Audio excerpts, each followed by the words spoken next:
Bonjour tout le monde et bienvenue sur la chaîne Bumbo.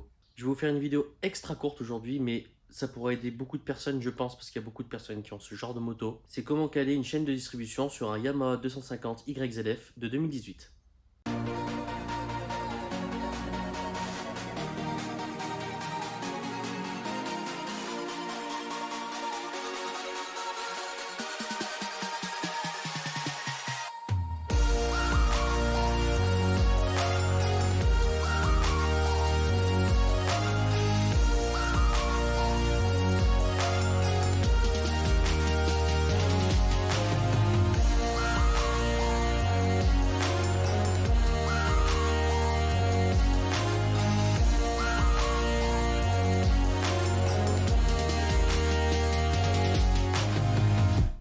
Ah, Yamaha, ma marque de moto préférée en cross.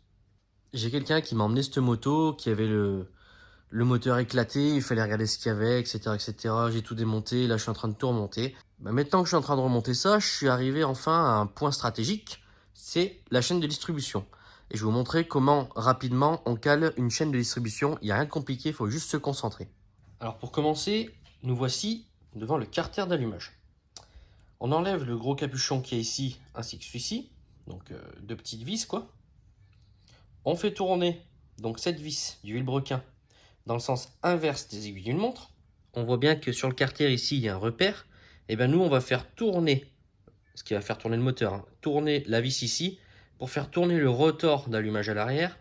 Et en fait, il va falloir essayer de se caler comme je viens de me caler. Si on arrive à voir quelque chose, voilà, on arrive à voir à peu près que ça fait une sorte de flèche qui monte en l'air.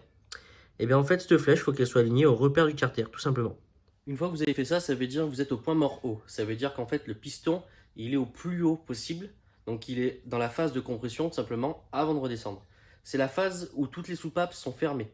C'est la phase, du coup, où on va pouvoir mettre nos arbres à cam pour ne pas forcer, en fait, sur les soupapes, tout simplement. Donc, voici les deux arbres à cam. Donc, il faut juste pas se planter. Donc, là, c'est face à moi, donc côté allumage.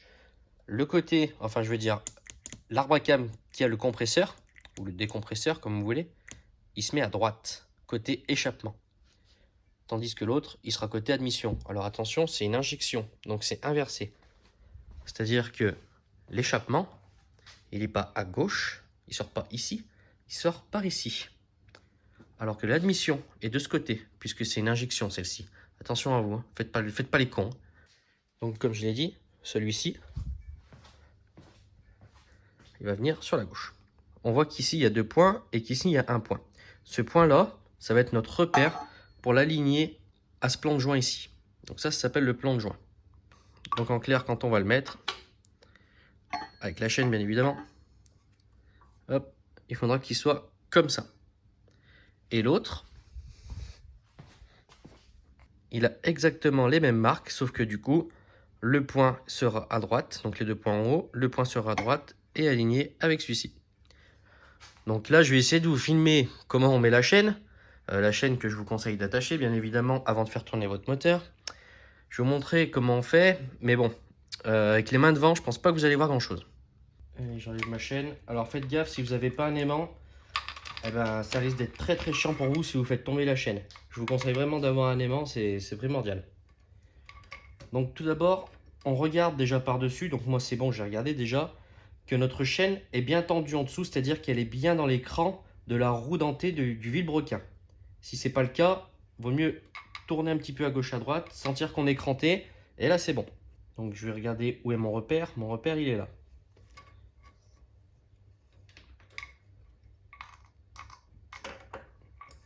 Donc je vais venir placer mon repère. Hop.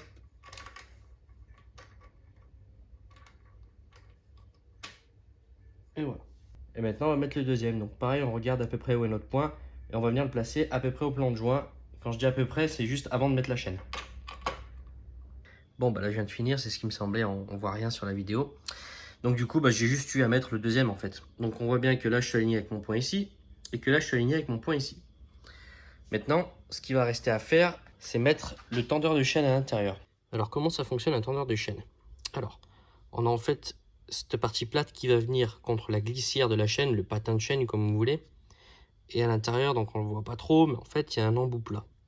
Donc là, ce que je vais faire, c'est que je vais juste hop, le dévisser. Et là, je vais juste lâcher le tournevis, et ça va tourner tout seul. Et ça va venir tendre. Donc c'est un tendeur automatique, en fait, si vous voulez. Donc ce qu'il faut faire, c'est que dès que vous voulez le monter, vous le serrez jusqu'à ce qu'il soit embuté. Dès qu'il est embuté, vous allez sentir que ça force un peu. Et juste à hop, tourner un tout petit peu pour le bloquer. Et une fois monté sur la moto, donc on n'oublie pas bien sûr de mettre un joint neuf. Et une fois qu'il sera sur la moto, ben, il y aura juste en fait à dévisser le petit cran là de force si vous voulez. Et ensuite, ben, lui il va hop, direct il va se détendre et il va venir forcer sur la chaîne.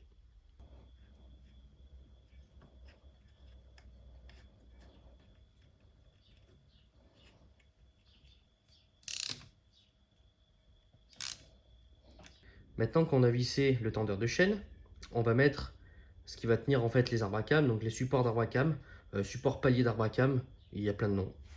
Donc c'est tout simplement ça. Donc ça dépend des motos, hein.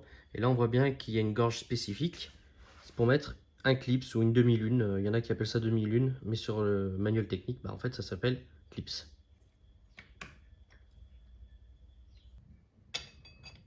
Maintenant que les paliers sont mis, je vais venir dévisser ici. Et en fait vous allez voir ici que ça va se tendre tout seul. Attention. Hop, et là je lâche. Et voilà, c'est tendu. Donc ce qu'il faut faire maintenant, il faut regarder si on est bien aligné avec nos points. Donc celui-ci c'est bon, celui-ci c'est bon aussi. Et on regarde si notre paire n'a pas bougé, si on est toujours au point Moreau, et on y est.